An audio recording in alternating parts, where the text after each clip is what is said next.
So, welcome.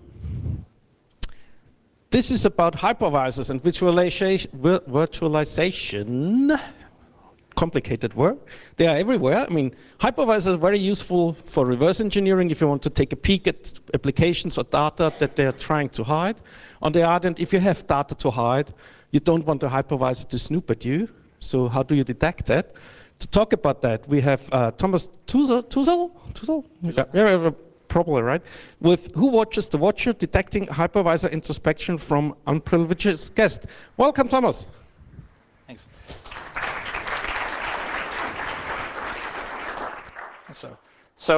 Yeah, my name is Thomas Tuzel. I'm from Colorado in the United States with a company called Assured Information Security. The company is actually based out of New York, but we have a small satellite out in Colorado. So what I'm going to be talking about is basically being able to tell if you can tell if a hypervisor, like say on Google Cloud or an AWS or something like that, is snooping on you, and what you can, what steps you can take to determine if something like that is happening.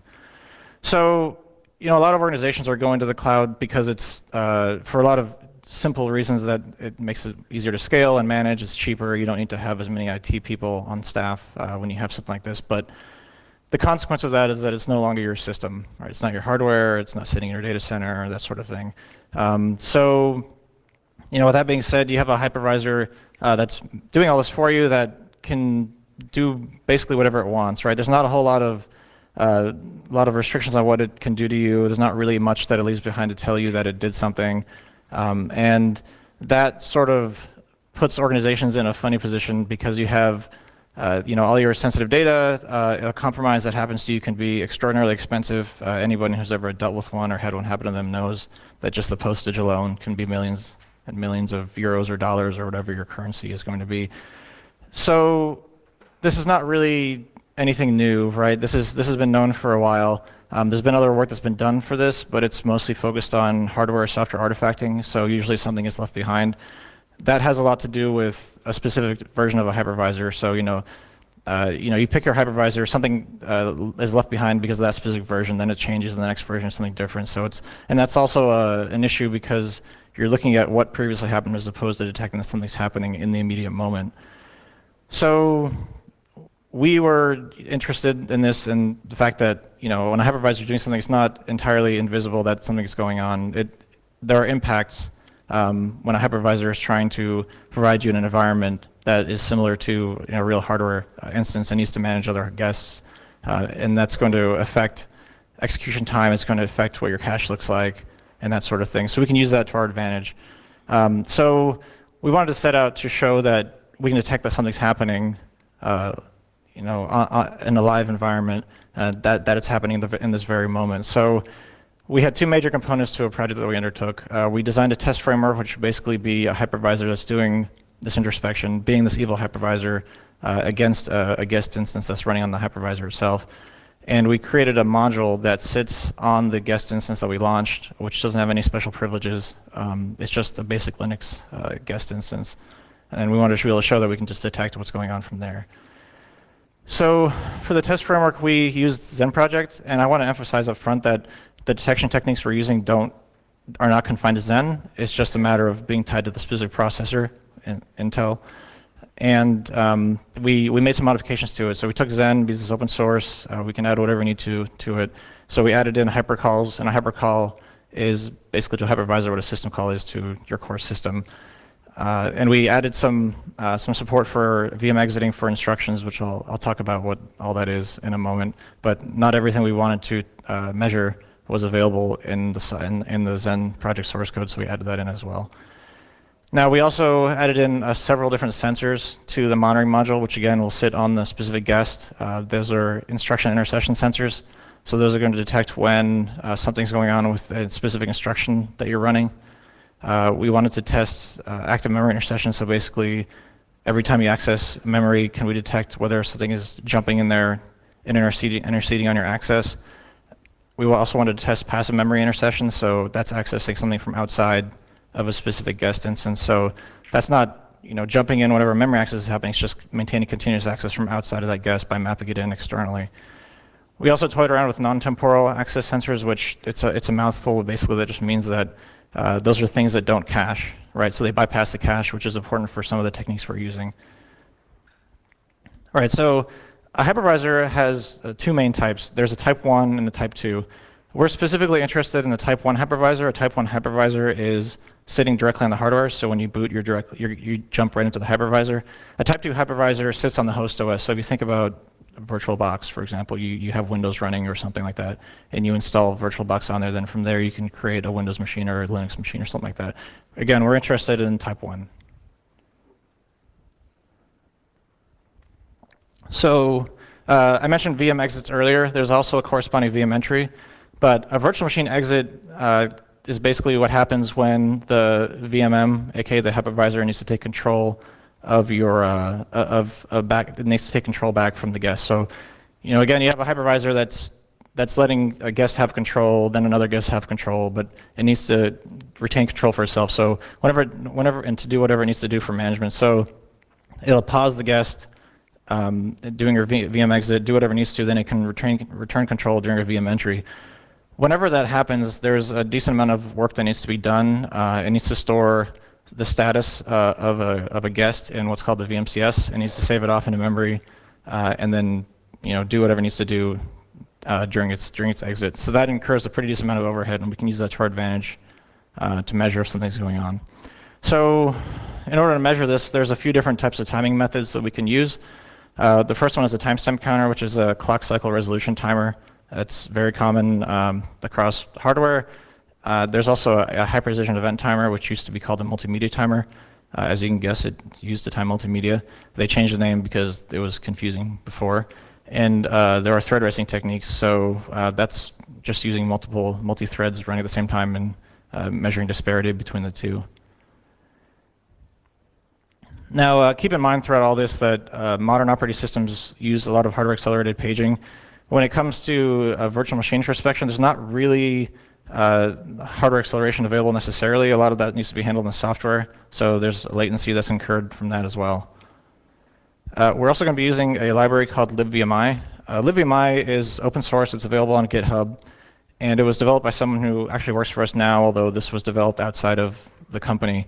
It's a C and Python library that is sort of the bedrock for virtual machine introspection. It does support for Linux, Windows, other OSs, but lets you do all kinds of different stuff. Interceding on memory accesses, so you can read and write. Address translation, a lot of the stuff that's usually not fun to do, because there's all kinds of different translations that happen for the hypervisor and the guest. libvmi takes care of this. A little bit of background on your CPU, your general CPU. It has 3 levels of cache typically. So in this kind of environment, I'm just showing 4 cores as an example. You have an L1, L2 that sit directly on each core that's dedicated to those cores. And there's an L3 cache shared across all of them. So the only real takeaway here that I want to emphasize is that the L3 cache is shared amongst the entire CPU. So it doesn't matter that something's happening on any specific core, any kind of operation. It just matters that it's happening on the CPU itself. And that'll become more important later. Again, this is just a simple breakdown of what you typically see in your cache environment for most CPUs as a set associative cache. So in this case, I'm showing a tinier version of it. You just have have a certain amount of sets. Those sets are broken down into ways, and each of those ways, each of those breakdowns is a cache line. And I'll be using this later. You don't need to know about all this. I'm just showing a bunch of different cache attacks that are available out there. There's been a lot of them published over the years. There's 2 of them in particular here that I'm specifically interested in that we'll loop back to later, but the only point is that there's a lot of them. They work different ways. Some of them specifically target shared virtual addresses. Some of them require you to build an eviction set, those kind of things. So I want to jump into each of the different sensors, the first one being the instruction intercession sensor. So a hypervisor will and can trap on a guest for a number of different reasons. Some of them are just to perform maintenance. Sometimes it just wants to change how the guest is behaving, or just determine what it's doing in general for its own memory management, performance management, that kind of thing.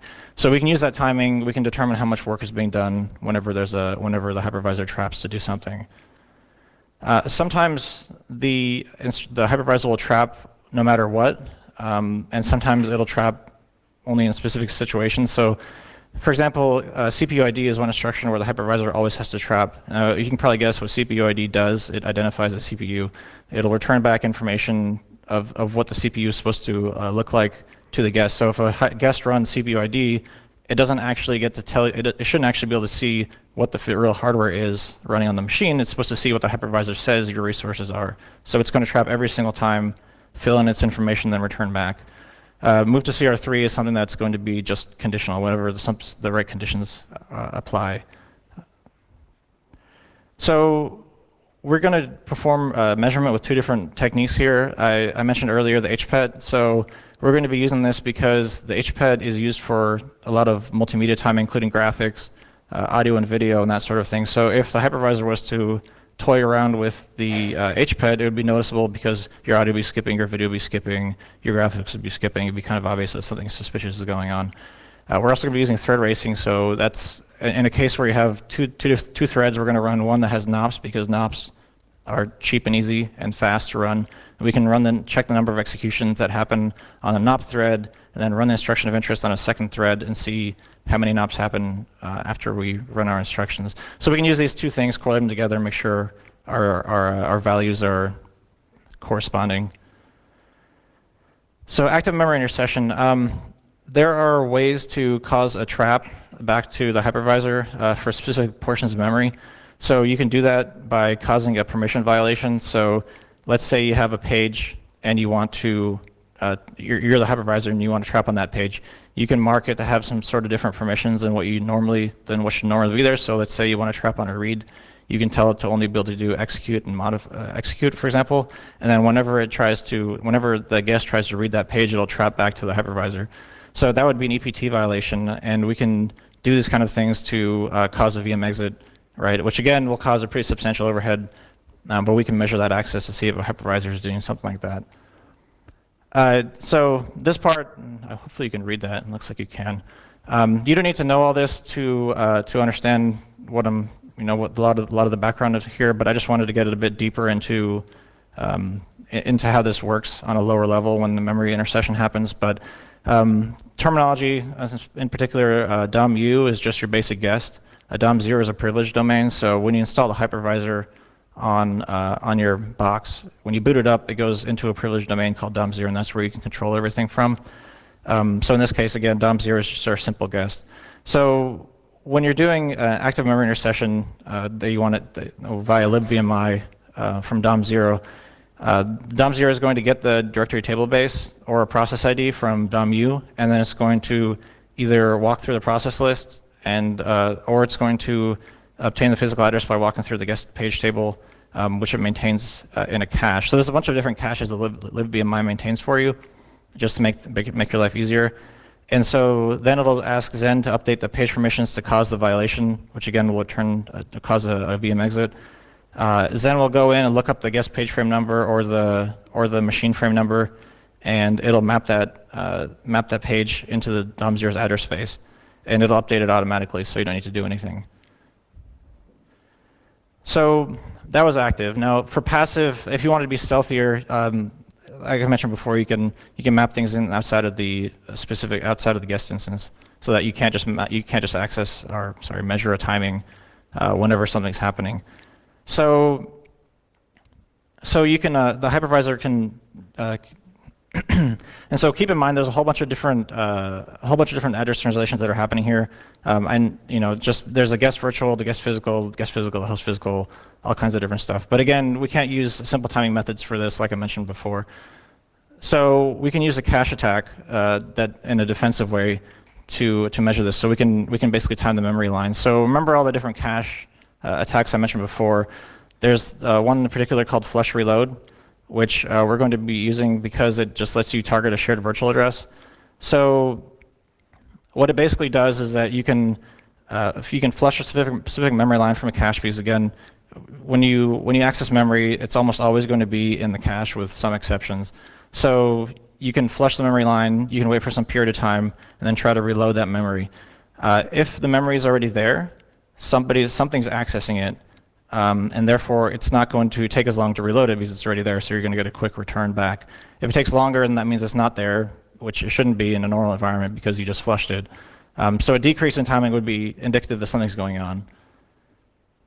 So again, this is a similar diagram to what I showed before, and you don't need to get that deep into it. But again, you have your DOM U and your DOM 0, and DOM 0 is going to obtain the DTB or the process ID.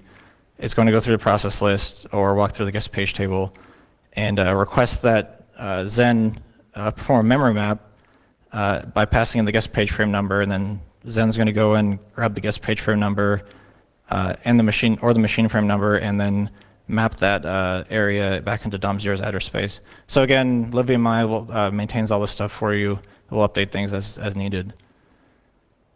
Now, non-temporal access experimentation. So we didn't fully implement some sensors. These sensors, we just wanted to check to see, investigate the more stealthy options out there that don't involve cache manipulation necessarily, or make things really obvious via some instruction timing. So we, excuse me. So we did find some interesting side effects of non-temporal instructions. So again, remember we used the cache attack before, but in a non-temporal instruction case, you're not going to get anything in the cache. But we did find that, for example, if you load something into a cache, the instruction will still cause a check to see if something exists in the cache in the first place. So we can load something into cache, and then if a non-temporal instruction is actually being used, it would trigger cache flush, so we can check things in that way. There's also ways to cause specific pages in memory not to be cached at all, using Intel's page attribute table functionality. Okay, so when we were doing our testing to see if this worked, we used several different machines, old and new. We also used AWS, Amazon's Web Services, to see how this panned out for us. So for instruction intercession, we created a baseline of non-exiting instructions, and we were able to flag things as potentially exiting, or just of interest, depending on the degree of disparity in the timing of instruction that always does exit, which in this case would be CPU ID as our baseline. For memory intercession, we were able to determine if something's exiting or not based on adjacent memory, so we can tell how much of a disparity there is between what we think might be being spied on versus areas that are around it or anywhere else in memory at all. So when we wrote our evil hypervisor, when we added in the ability to trap on these instructions, as being our evil behavior. So all we wanted to do is make sure that we can tell just by the exiting that's happening that something's amiss. So we didn't do anything special when the exit is happening. It just exits and then immediately returns. Now this is what it looks like from a wall timing perspective. So again, this is the HPET timer. Remember when I mentioned CPU ID always exits? So in that case, you're only going to see the dark blue because it has to exit 100% of the time. But you can see the difference between a non-exiting case and an exiting case for things like RDTSC, which is an instruction that reads the timestamp counter, which I mentioned before. Some of these instructions don't always or only exit in the first instance. Those in particular, that's just how Zen's designed. So the move DR0 through move DR7.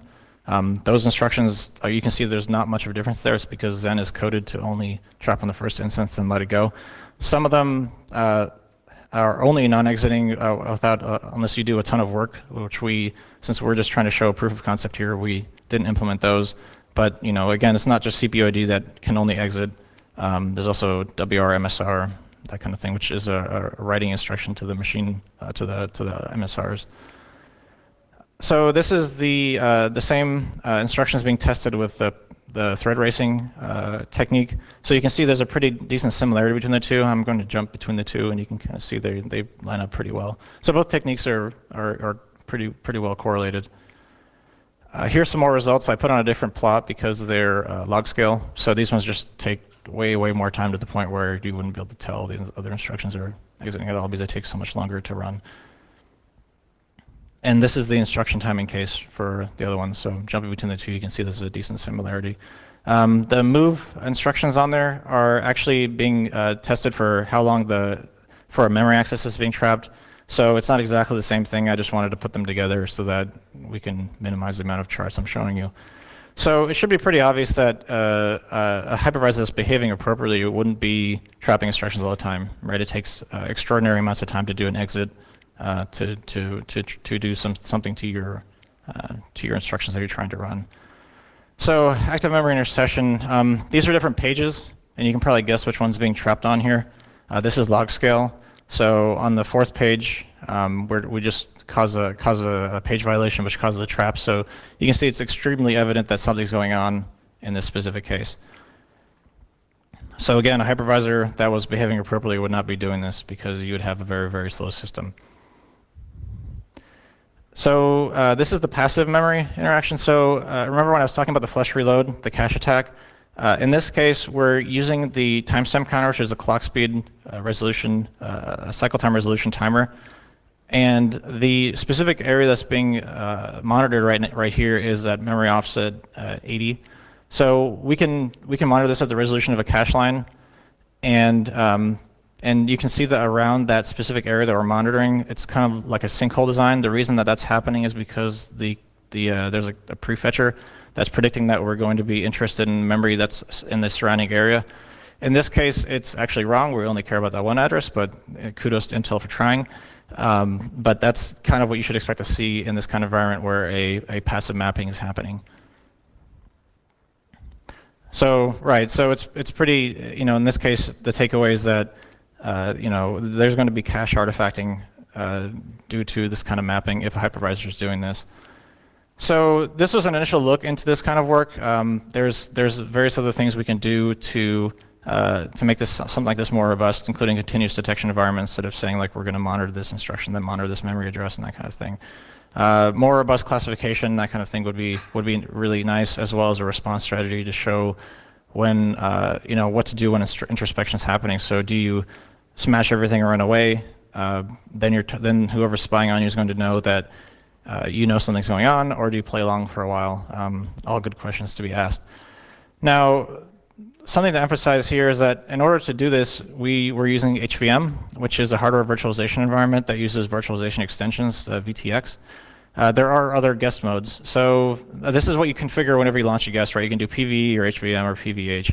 PV is strictly in software, so it doesn't use any kind of virtualization extensions. That's usually going to mean it's slower, but it requires fewer hardware resources dedicated to the guest of interest. But one of the issues there is that address space is shared for everything, so the hypervisor is sharing address space with the guest, which introduces interesting security implications. There's not really good isolation there. We use HVM for this, again, because we needed to use virtualization extensions. HVM uses QEMU for device interaction, so if there's an issue with QEMU security, it's going to be an issue for you.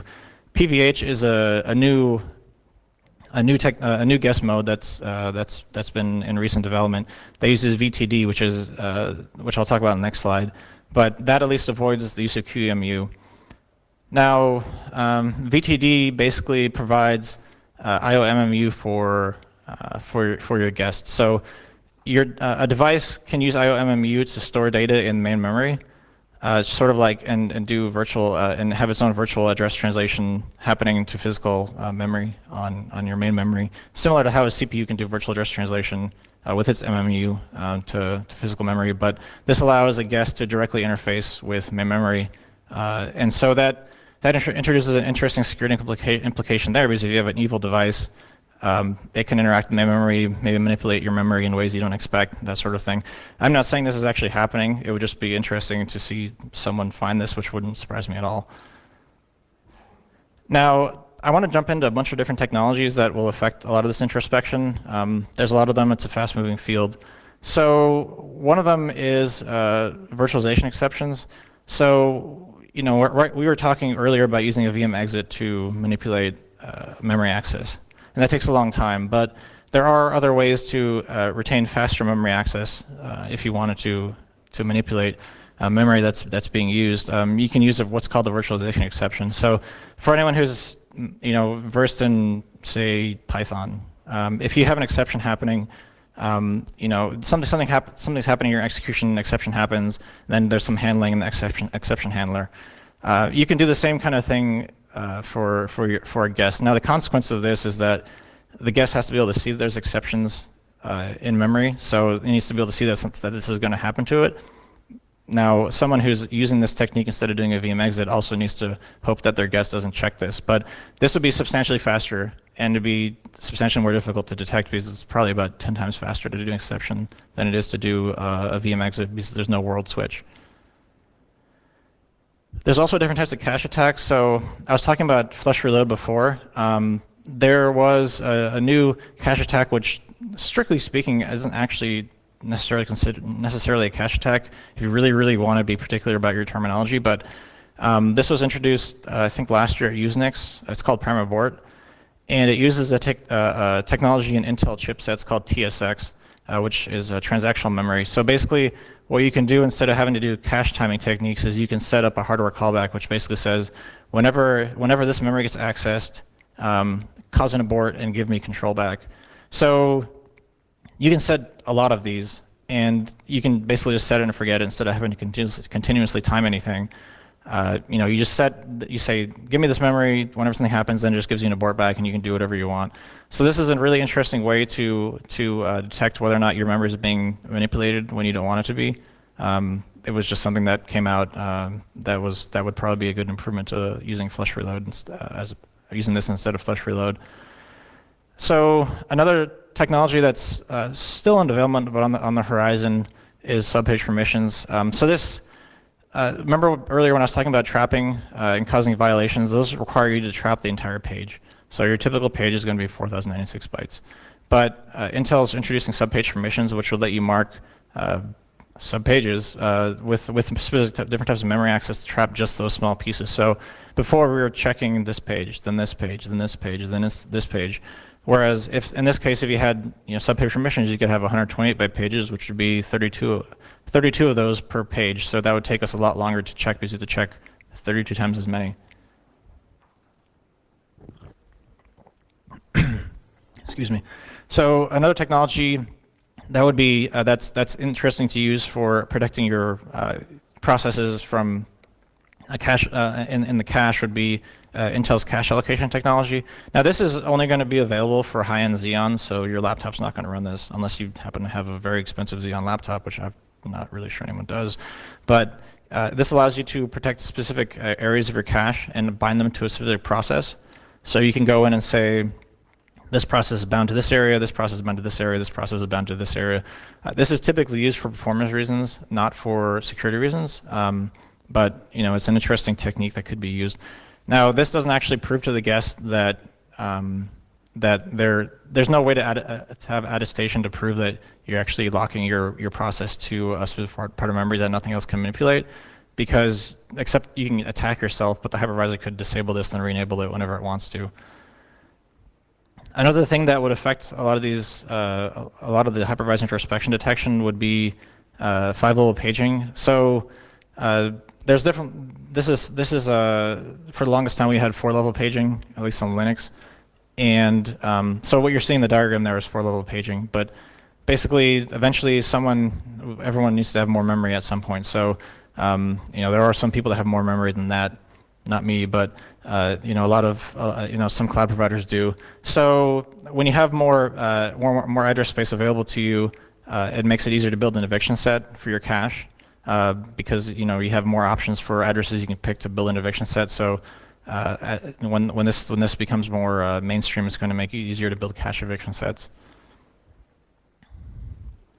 Finally, there's the Intel software guard extensions.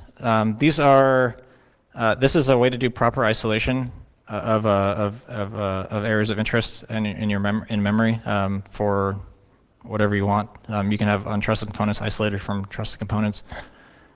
This is good except when you have issues like foreshadow, which is the level 1 terminal fault vulnerability, which allowed you to use the prefetching techniques to determine whether or not what your SGX key was or anything like that, which we're supposed to have patches out for that. But one other issue with one issue with SGX for the longest time was that it didn't support offline, the ability to use it offline, which is an issue for a lot of different people that just don't want all their cloud instances connected to the internet. This is typically an issue for very high security environments, governments, that sort of thing. I think it was back in August that Intel finally introduced that, so this kind of technology is available for you offline. But this would provide proper testable security for your highly sensitive guest instances. So I want to jump into a quick demo to show what this looks like. And hopefully this actually will show up on the screen. If not, I can try to use the magnifier. Is that readable? Not really? Okay, let me try this. Magnifier. This might be a little bit awkward. Whoa, okay.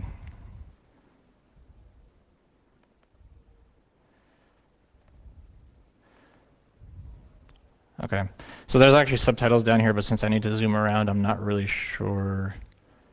I'll be able to show you all that stuff at the same time. So we're going to have DOM0 on the left here. So we're going to create a guest instance really quick.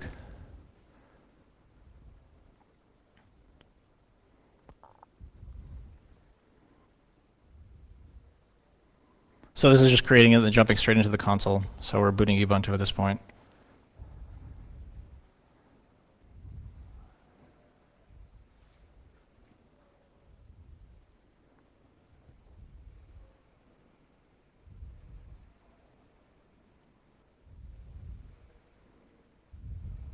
Now we're going to log in and grab the IP so we can just SSH in because console's kind of slow.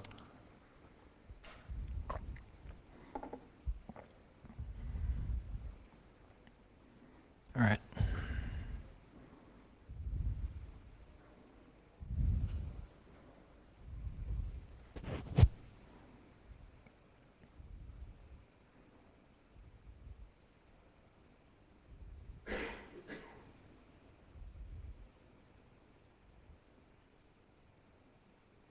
Okay, now we're cloning the project.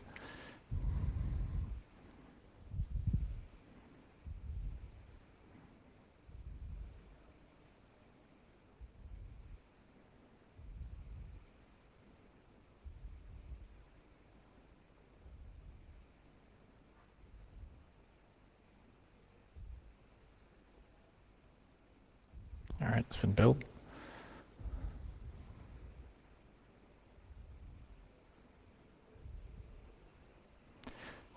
So now we're going to run it really quick.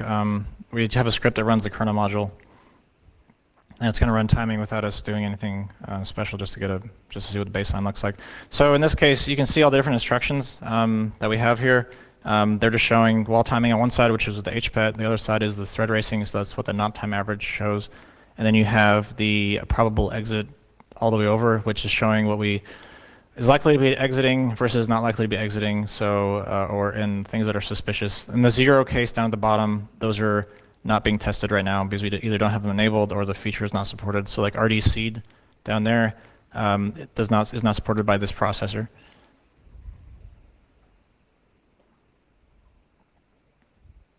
So now we're jumping into DOM0 so we can start manipulating our guest instance. We're going to build the package that we have to do our evil introspection. This is the configuration file, so we're going to update the domain number.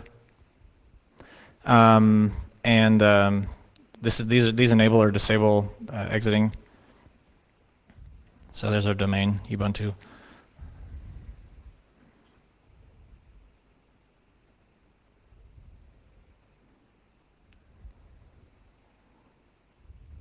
And we're going to enable trapping for RDTSC.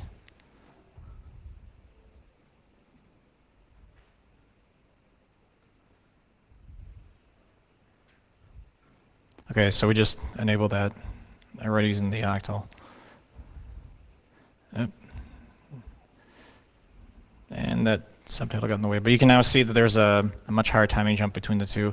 Let me see if I can pause this really quick. So you can see here that you have 46,000, whereas up here you have about 900. So it's a pretty substantial jump, and it's being flagged down below as exiting.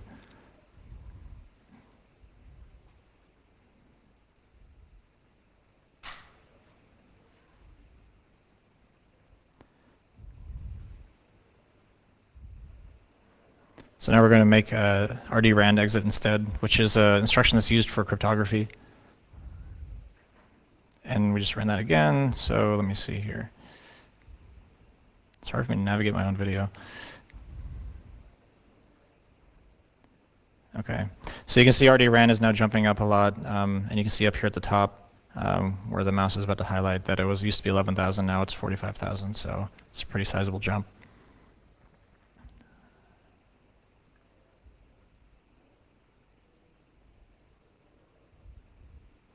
So now we can do some non-temporal instruction timing, which is the move instructions down at the bottom that you can see highlighted. I'll zoom back in a minute.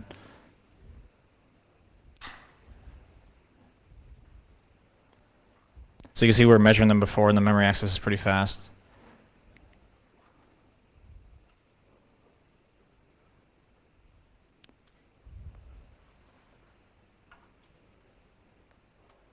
Okay, so now we have it mapping in. We have memory allocated at that kernel virtual address right down there. And now we're going to tell libvmi to basically emulate a response anytime memory access is happening. So now we're running it again, and you can see, let me move it. It's really hard to use this magnifier, because every time I move it down there, it lights up the taskbar. But you can see still at the bottom, that's really, really dark in the projector. But now you can see instead of being like a couple hundred, it's now like a million something for wall timing. Let's zoom back out again. Okay. So this is going to be the cache measurement. So you can see let me zoom in again. You can see that the tick count for accessing different offsets in the cache are about that. Oh, I'm sorry, this is for active memory intercession, not for the cache. So now we allocated memory again. We just showed without introspection, and now we're going to cause introspection from DOM0, and now you can see that offset 0 is substantially higher than all the other ones at 85,000.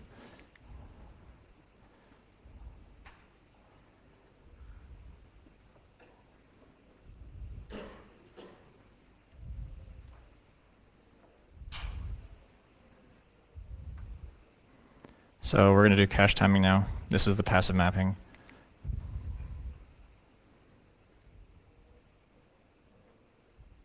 All right, so this is the memory access timings using the timestamp counter at different memory offsets. All pretty consistent, generally speaking. And so now we're going to allocate it again, take this memory address, and cause a memory mapping to happen from inside DOM0. So the hypervisor can basically allow that mapping to happen on the DOM0 side, and it can grab that memory whenever it wants. And so now you can see there's a substantial drop on offset 0 versus the other ones right there. You have 83 instead of something higher. So it's a pretty fine-grained disparity. So now we're going to pick let me see, I think we picked a different address. Sorry if this is making anyone's head hurt by doing all the magnification, jumping all over the place. We're going to grab it again, put it in at a slightly different offset, and then run the cache timing.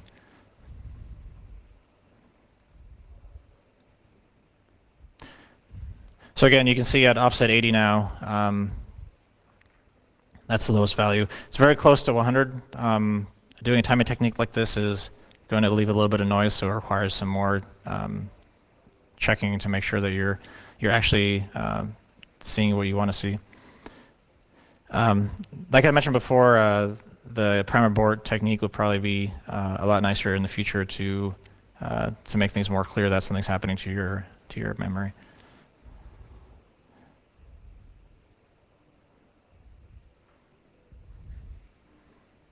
So now at offset 100, you can see that's the lowest value.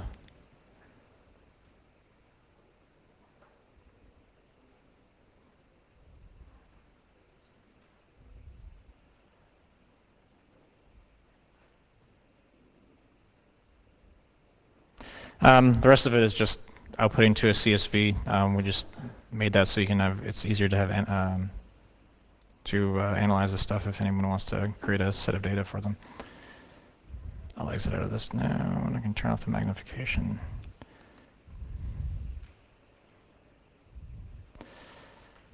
Okay, from current slide. Okay, so we basically wanted to show that this kind of thing is possible. You can detect whether or not an instruction in particular is being trapped on. We want to show that you can conduct active and passive memory monitoring. There's some other work that needs to be done to refine memory monitoring detection, like isolating specific memory regions, so that a process is not getting. It's not just another process that's interfering with your with it, as opposed to just checking if it's a hypervisor. There's also an interesting issue with active and passive mapping, passive monitoring, because an active monitoring requires the timing to go up, passive monitoring requires the timing to go down. So if a hypervisor is using both of them, it can offset your measurements. Again, we just want to show the limitations of doing this, what can and can't be done. There's a lot of work that can be done to extend this type of thing. But I wanted to open up the floor for questions. We've open sourced this, so it's available on GitHub at these URLs. We also have a white paper that's available on a link on the README on those GitHub pages. Toolkit is the first one. That's the set of sensors, and the second one is just the Zen hypervisor that we modified to do the introspection. So that about does it for me. Are there any questions? Thank you very much. Questions? Yes. Wait a second. Yes.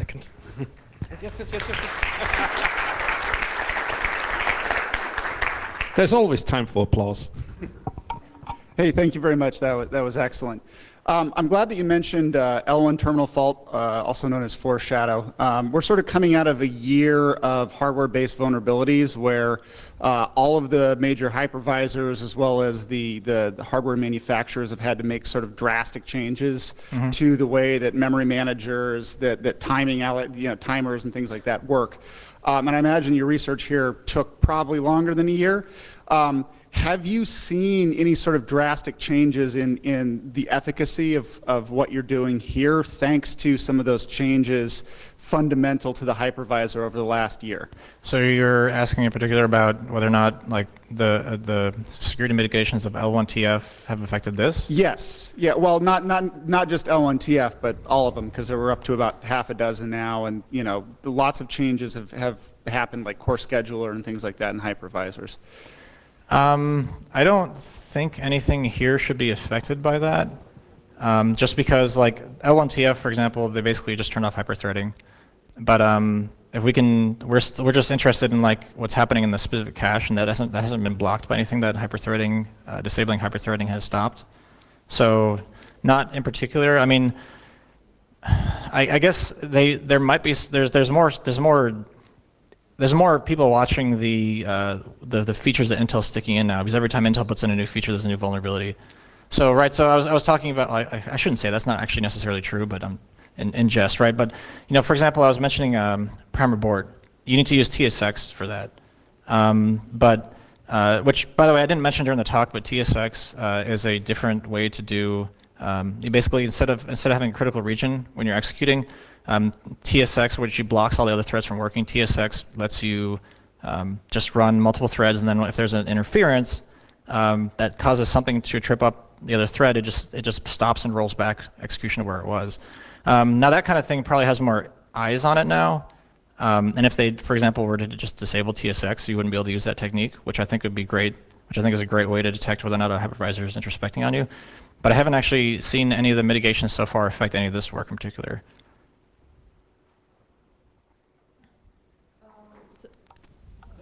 Okay, it's on.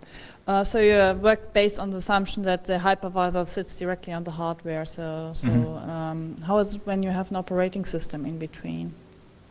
So well, thought on that. I understand that this is not yet explored, but sort of your thought on that. Well, the operating system. So we're assuming in this case that you're running on a HVM system. So that has to, at some point, the instruction has to be running on the physical hardware on the CPU.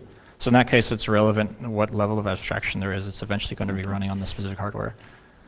And I have another question, sort of, when you pause the actually guest stuff, and it's put into the memory, and then it's uploaded again, it's usually not integrity checked. So if I swipe the memory part, sort of where the guest stuff is stored, and manipulate it, so that basically meddling with the guest VM. Could you detect that in your memory checking, basically, that I touched the memory part where the guest is stored?